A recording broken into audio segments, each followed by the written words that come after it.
Hello and welcome to Sunday Politics. It was the last big electoral test before the general election, and it makes grim reading for the Conservative Party.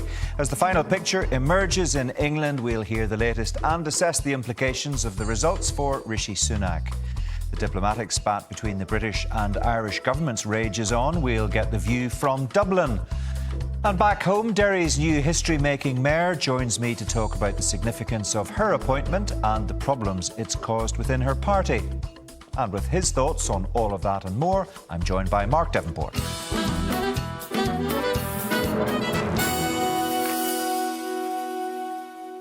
A decent set of results for Labour, dismal for the Tories, positive for the Lib Dems and the Greens, and mixed for Reform. But who knows what any of it will really mean for the general election, which is the electoral test all eyes will now turn to. There was enough in there to give hope to Labour supporters and perhaps paradoxically to give some Tories the belief that all might not be lost for the current incumbent of number 10. It's a fascinating picture that's emerged, and we can hear the latest now from Lucy Fisher, who's the Financial Times Whitehall editor. Welcome to the programme, Lucy. Good to see you as ever. The general view seems to be that Labour did well where it needed to do well, but on these results it doesn't look as if the party will be on course for a landslide at the general election. Well, look, I think we need to be cautious in trying to map the local election results onto the general election. What it certainly confirms is the general trend we've seen in the national opinion polls, which is that Keir Starmer is heading into Downing Street. Of course, very good for morale in the Labour Party that they clinched the West Midlands mayoralty from Andy Street, even if it was only by 1,500 votes. Also that they've won councils like Hartlepool and Thurrock from the Tories, also won places like Rushmore in Hampshire that had been Conservative for 20 odd years. So, as you say, they're winning in the right places. It may not be with such a huge swing that it means that they are on track for a massive majority. That is one of the kind of notes of caution. But in one sense, that is also useful for Sir Keir Starmer as he surveys the results at the end of the weekend, because it allows him to tell his troops, his foot soldiers, look, there's no room for complacency here. We have to keep going, fight for every last vote at the general election. It does seem, Lucy, that all the speculation about a move against Rishi Sunak has withered away. But apart from Ben Houchen's mayoral success in Tees Valley, there is not a lot for the Tories to be positive about. No, it's a really bleak picture, having lost 500 councillors. And of course, on a practical level, we shouldn't forget councillors tend to form the real bulk of the local ground campaign for MPs in the general election. So many MPs I've spoken to over the weekend are very worried that they've lost motivated campaigners in the loss of councillors. And as you say, the threat of a revolt against Rishi Sunak has dissipated. Rebel insiders I spoke to on kind of Friday morning admitted they were throwing in the towel, heading to the pub, but not a lot for the Prime Minister to be happy about. And I think already we're seeing this weekend disunity erupting in the party, with right-wingers like Suella Braverman, the former Home Secretary, saying the message here is we need to tack to the right, and centrist One Nation Conservatives, including Andy Street, who's lost, saying, no, you need to cleave to the centre ground. You can only win in the mainstream. So already that kind of wrangling, that battle for the future of the party is erupted. The Transport Secretary, Mark Harper's just told the Laura Kuenssberg on Sunday programme that it's still all to play for in a general election following that disappointing set of results. He says it's disappointing to lose hard-working councillors, but he insisted that the government's plan is working. Now, I suppose you could say he would say that, wouldn't he? The question is, how many people within Tory ranks actually believe that today?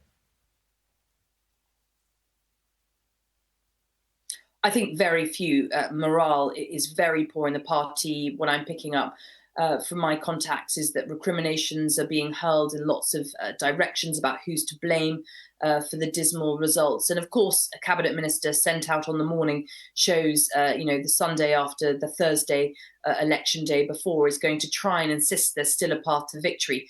But that narrow, steep path, as Rishi Sunak characterised it last autumn, now looks too precipitous, too narrow for them to remain in power in the views of most of their MPs, I'd say.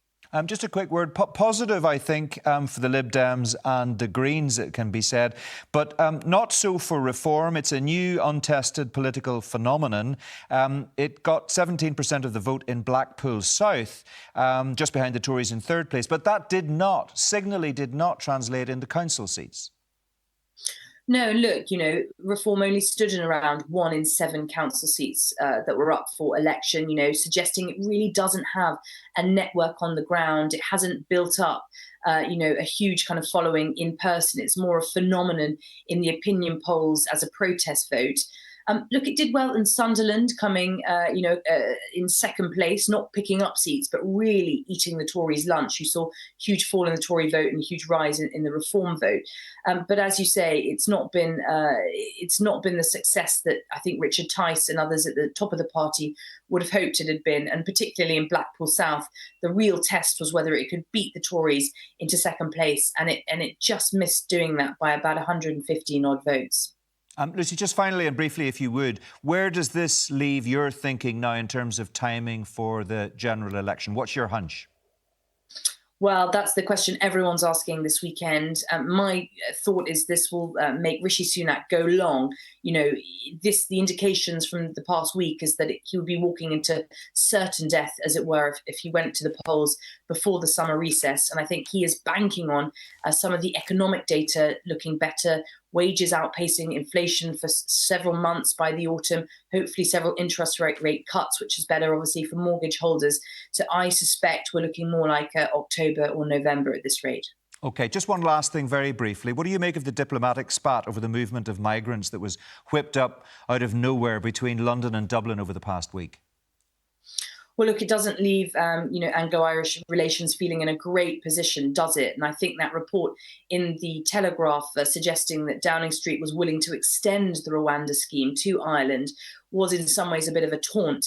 And indeed, I think was read as such by Simon Harris, the Taoiseach, who said it was more satire than a genuine development in migration policy and bilateral relations. But it does feel that, migration is an important topic on both sides of the Irish Sea. Obviously, elections coming up in Ireland in June. So not a great moment for relations between the two nations.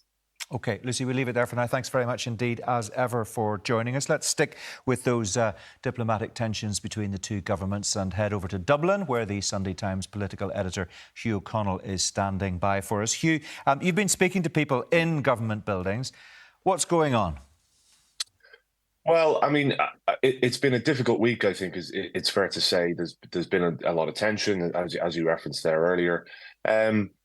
But there's a feeling, I think, as the week has progressed, that things have been dialed down a little bit. But the reality of where we are right now is, and I think that the local election results in the UK have demonstrated this, is that Dublin is dealing with a government that it doesn't think it's going to be dealing with later this year.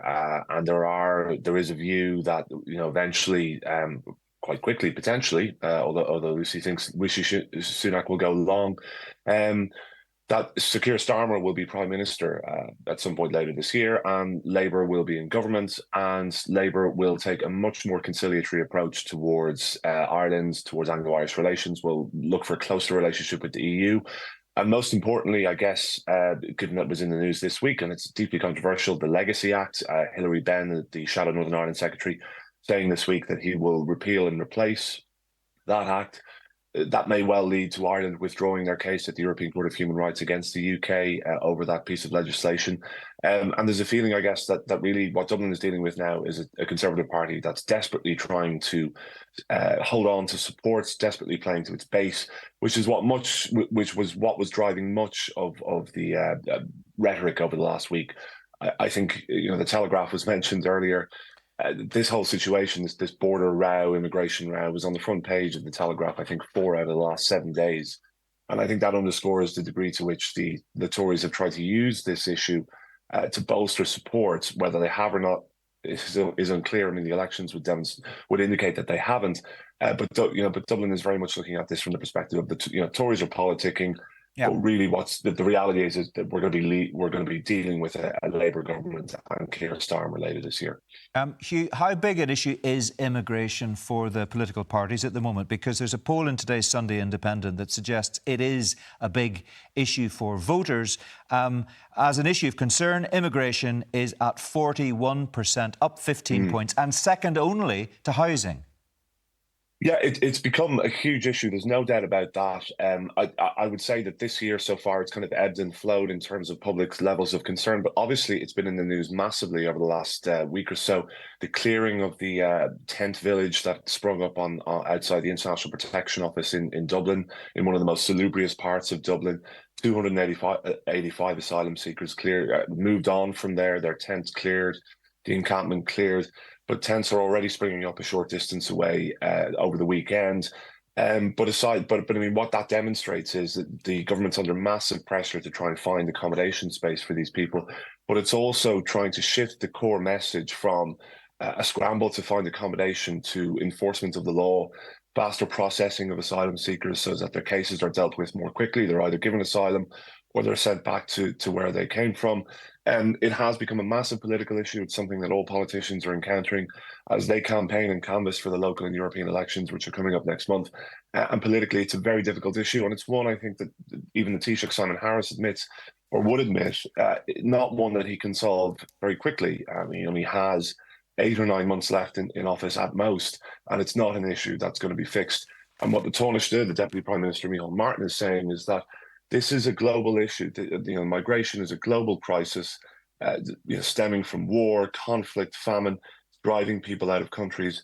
And that really what the world needs to do, and what Europe, the US, the UK needs to do, is tackle the root causes of this. Okay.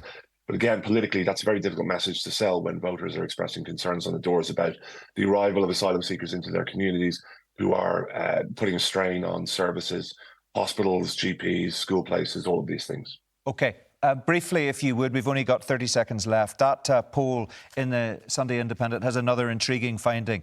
50% of respondents want checkpoints on the border to deter immigrants, including 52% of Sinn Féin supporters. What are we to make of that? Yeah, I think it's something that we'll have to think about. I mean, it's something that we'll kind of have to analyse in the days and weeks ahead. I think what it shows is that this issue, this kind of very big figure of 80% of asylum seekers coming over the border, is a massive concern for voters in Ireland, and that is what is manifesting itself in that poll results today. I'd be interested to see if that holds in the weeks and months ahead as this issue maybe goes off the news agenda.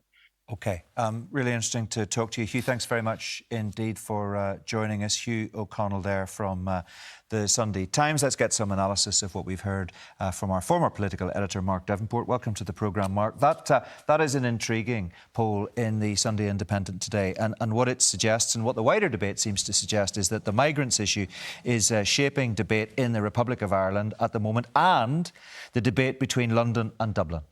Certainly. I mean, the poll seems to show that there's a fair degree of popular support for the idea of checkpoints on the border. You would imagine that the Irish government and most of the parties in the South will resist that because it runs completely counter to the whole thrust of Irish policy, which has been about keeping the border open, certainly for trade purposes, but for the movement of people as well.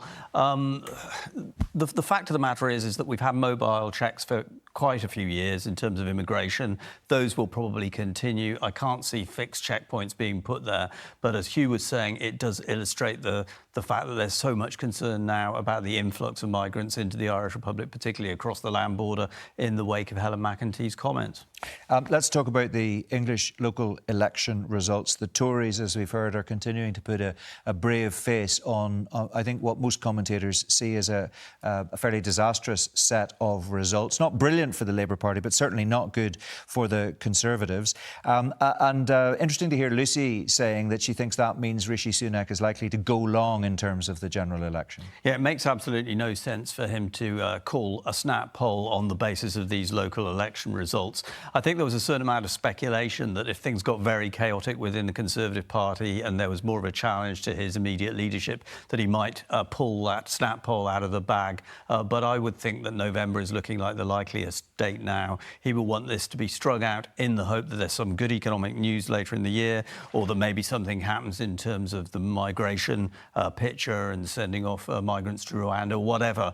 But whichever way you slice and dice this, it doesn't look like the Tories will be back in Downing Street. We'll probably either have a majority Labour government or possibly a Labour government that's just short of a majority, reliant on another party like possibly the Liberal Democrats. It'll be very interesting to see how that migrant issue plays into a general election campaign, if it does. And of course, we've got elections in the Republic as well for local authorities and for the European Parliament. And, you know, just one of the many twists and turns maybe people might not have expected was we've got a Secretary of State insisting that the border on the island of Ireland doesn't exist, and a British Prime Minister saying there should be no checks on it. I mean, strange times. Well, I think that was a bit of trolling. And I mean, you could see from the Tory Brexiteer point of view how they would have felt that the Irish government had led them a merry dance over a period of time in relation to the border, and they were, in their terms, giving as good as they got. As Hugh was saying, with Labour seeming to be on track now to form the next government, it may well be that Dublin will just hold fire and look for a better deal with Keir Starmer. Interesting stuff. Mark, thanks very much indeed. We'll talk to you again a little bit later in the programme. Well, as the challenge of how best to deal with the issue of asylum seekers dominates the current political conversation in the Republic, here an important piece of history was made in the past week. The SDLP's councillor Lillian Senoy-Barr will be the next mayor of Derry City and Strabane District Council. When she takes up office, she'll become Northern Ireland's first Black Mayor. Councillor Senoy-Barr joins me now from our Foyle studio. Welcome to you, and first of all, congratulations. Thank you very much. It's an honour to be considered to be mayor and actually to be selected. It's a privilege, and I am really looking forward. It is a lifetime opportunity to serve the city that I hold so dear, and I'm really looking forward to starting. Well, we'll talk about some of the challenges that you might face in your year of office in just a moment or two. But we need to talk about the fact that two of your colleagues resigned over the process to appoint you as the next mayor. How much has that taken the shine off your big moment? It's obviously disappointing that two of my colleagues who I have worked with the last 3 years since I got to council decided to resign. But I'm honestly focused on the way forward. I'm focused on serving my community. I was elected last year by the people of Derry, who have taken me into their hearts and really has been kind to me. And I want to be able to serve them properly, and I want to serve with focused on unity and also growth for our city. So I am not very worried about taking a shine. It's not about making history, but it is about delivering for the people and representing the people that elected me.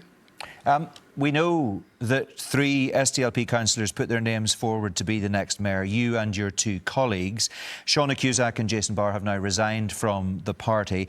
Let me ask you, why do you think you were the right choice for the party to make?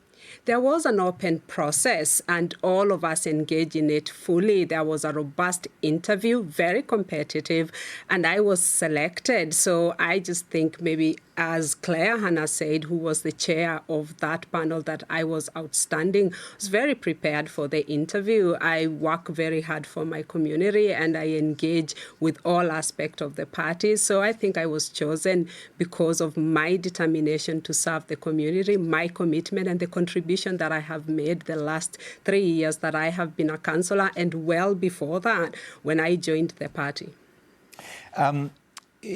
Communication was poor. The party has conceded that, and the process for nominating people into public positions in future within the SDLP is now going to be reviewed. It's a sorry state of affairs that it came to this, isn't it? Because you've lost 2 people you've described as friends. Yeah, last year a review was conducted of our party structures. Claire Hannah was the lead of that review, and these rules were introduced. It's true, communication was very poor, but it is not a new rule. It was endorsed in March last year by a special conference, and I just think that the communication was poor. However, the process was put in place. You have been deluged with congratulations on being put forward for this position, and also terrible racist abuse. What impact has that abuse had on you and your family? My family is the one that is feeling more than myself. I'm used to it since I put myself forward to represent my community. Since I came to this country, I've been experiencing racism, but obviously it's beyond what I have been experiencing. The death threats have been extremely hurtful to my family and to myself too, but I'm more focused on the positives. I have had enormous support across the island, community organization, politicians who have reached out and stood in solidarity. That is the Derry I know, the island I know, and that's what I want to focus on. Yeah, I mean, that must be very, very difficult because those death threats have been described, some of them at least as serious and potentially credible death threats. You are trying to do a job to serve the people of the city of Derry and the Strabane area as well, and that's presumably the last thing that you want to be dealing with. You haven't had second thoughts at any stage about taking up this public role? Absolutely. No, I think it has actually made me more determined because we need to be represented. We need a more inclusive and progressive society. And majority of people, particularly in my city, stand with me. I have never enjoyed so much support that I have enjoyed the last few weeks from everyone across the city. When I'm walking on the street, people are hugging me and congratulating me. It's something that they want and they want to celebrate it. And I'm really looking forward to showcasing the best of our city. Many of the Ibis are coming are not from Derry, although some are. We're not a perfect country, and there is so much that is going on. You just discussed about migration and the anxieties around that. But my focus is really to show that we are a united community. We can be a united community, and everyone within our city and district can be represented by anyone, regardless of the color of their skin. And we have the opportunity to do that together. And you're in a uniquely well-placed position to perhaps help steer the public debate on that that immigrant issue that we've been discussing on the programme already today. You came here as a migrant yourself. You work with migrants in the North West Migrants Forum. What would you say to politicians in Northern Ireland, in the Republic of Ireland, and indeed in Great Britain as they continue to grapple, some might say not very successfully so far, with this huge issue? I think we need to remember that there are people at the heart of this decision and this debate, and the push factors that are making them come here is what we need to consider. There are a lot of discussion about the pull factors. There's nothing that is pulling them towards this country. They're being pushed away from their countries. And Ireland, for example, should know this better. People left this country because of famine. They left this country because of conflict. Those people who are coming here are experiencing exactly the same issues that Ireland was experiencing before. Ireland has been a very open and welcoming society, and we need to remember that as we have these debates about migration. Can I just ask you, Lillian, finally, looking 12 months down the line, what would success look like for you, having served a year as Mayor of Derry? I really want to champion most of the issues that maybe have been left behind, but really want to show that Derry is open for business, is a more inclusive society. I want to lead with hope. I want to lead with growth. I want to be someone who will focus on the common good, and I have a lot of passion for my city, and I'm really determined to showcasing the best of it. So if I can succeed by just showing that Derry is open for business, Derry is an inclusive society, it is progressive and welcoming, that will be a success for me. OK, well, we'll see. No doubt we'll be talking to you during the year. For now, Lillian Sino-Ibarra, thank you very much indeed for joining us. Just time for a final word with Mark Davenport. Mark, how significant is the SDLP's decision to nominate Lillian Sino-Ibarra as Derry's mayor? Well, my congratulations to Lillian. She's obviously going to be a very articulate spokesperson there in the mayor's office, and it comes now at a time of firsts. We've seen the first openly mayor, as he describes himself, openly gay mayor of Belfast, following the first openly gay minister at Stormont, both Alliance politicians. What we've seen in relation to Lillian Sino-Ibarra, though, is that parties need to manage this. Whilst it's good to see minorities minority groups, whether it's the first black mayor in Derry or those other groups being represented in wider politics. You've got to assure your own supporters that everything is fair and above board. And there is that term that when you're explaining, you're losing. And they've had to do quite a bit of explanation of this selection process since Lillian's appointment. Yeah, the SDLP certainly has had to do a lot of explaining. But the decision itself does send out a very strong, determined message at a time when, as you say, the issue of migrants is very much on the news agenda, north and south. Yeah, well, they've got, I suppose, the headline they wanted, which is that they do see themselves as an inclusive party that is reaching out to all groups across our community. And one has to, whilst congratulating Lillian, also condemn all those people who have, frankly, subjected her to completely unwarranted abuse over social media and elsewhere. Yeah, and that is something that we're increasingly familiar with in this society. But the level of abuse directed towards Lillian Senoy-Barr and the geographical spread from which it was coming, because it wasn't just coming from the Northwest, it wasn't just coming from Northern Ireland, it was, frankly, an international attack upon her, is remarkable. Yeah, well, when you've seen some of the analysis, not just of the comments about Lillian Senoy-Barr's appointment, but also wider comments about migration and seen, you know, how many people who think Ireland is full actually aren't living in Ireland but are potentially living in America, it's quite surprising, but it does illustrate the kind of international reach of social media these days. Let's talk about another big political story of the past week. The UK COVID inquiry is here in Northern Ireland. You were political editor for a large part of the pandemic period. Do you recognise what we've seen in terms of evidence so far? Well, I think some of these WhatsApps and emails that have been released really confirm what we were reporting at the time, which is that the Stormont executive, like many other administrations across the world, was being buffeted by major challenges once the pandemic started to spread, and that it really revealed the internal weaknesses, which is that tendency of ministers to govern in their own silos, to pull in different directions, be it nationalist, unionist, struggles or the difference between left-right politics. And it's not really the most efficient system of government, and it revealed itself to be that during the course of the pandemic. What we've seen allegedly is incompetence on the part of some of those who were involved in decision-making during the pandemic, certainly incompetence in terms of dealing with material which should now be made available to the COVID inquiry, and also political point scoring, allegations of clear political point scoring during some of the worst of that pandemic time. Yeah, well, we certainly saw from some of the civil servants whose WhatsApp messages were revealed that they were getting increasingly disconcerted about the kind of internal battles that were going on between ministers when they should have been turning around to face the common objective. And it's going to be interesting to see what kind of evidence we have now in the coming weeks from the Chief Medical Officer and also some of the senior politicians who will be giving evidence defending their handling of the matter. And what I do hope is that beyond the sort of political tittle-tattle in terms of who said what about whom, that we do get something out of this inquiry broadly that would prepare us better for the next emergency along the track, because it was quite revealing that we were 18 months behind the rest of the UK in terms of our pandemic preparedness. And you do wonder what will be the next challenge we'll face, and will we be equally poorly prepared for that? Yeah, well, we don't know what we're going to hear in terms of evidence, but we do know who we're going to hear from, and we can be sure that Baroness Hallett, who's chairing the inquiry, will demonstrate her quiet determination to get at the truth. There's no doubt about Absolutely. that. Good to see you, Mark, as ever. Thank you very much indeed. That's all we've got time for this week. I'll be back with The View on Thursday night after the 10 o'clock news on BBC One. But for now, from all of us, thanks for watching. Have a good day. Bye-bye.